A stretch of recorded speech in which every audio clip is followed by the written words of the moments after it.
Thank you, Mr. Chairman. Mr. Traynor, thank you for being here today. And it is very vital that the Senate act quickly to get your nomination confirmed, because we must restore quorum at the FEC so the agency can get back to doing what it does. Just a couple of things here. Due to your previous roles in the administration and in the Republican Party, some individuals believe that you must recuse yourself from all matters involving President Trump. How will your personal views affect decisions that you make or might make on questions that come before you as FEC Commissioner? Thank you for your question, Senator. My views with regard to President Trump, I will approach everyone who comes before the Commission objectively.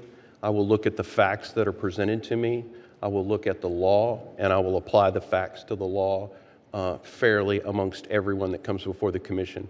With regard to the issue of recusal, I have already had conversations with the ethics advisors at the Commission. I have entered into an agreement with regard to recusals at the Commission, and I intend to follow the same recusal regime that every other commissioner has followed.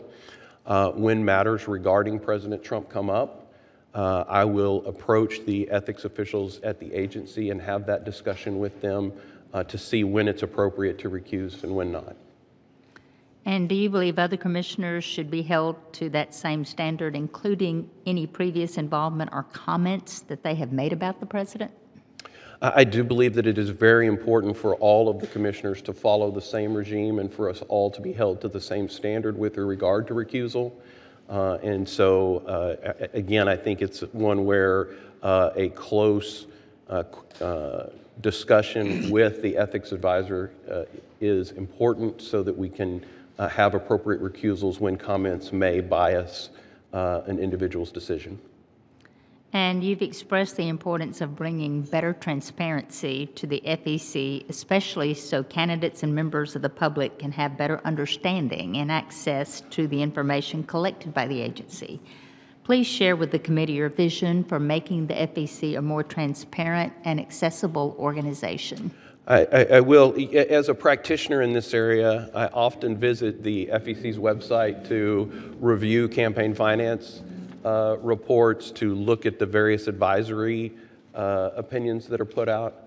And the website is very cumbersome and very, very hard to search. And I think that makes it very hard for the public to understand exactly what the state of our campaign finance regulation is.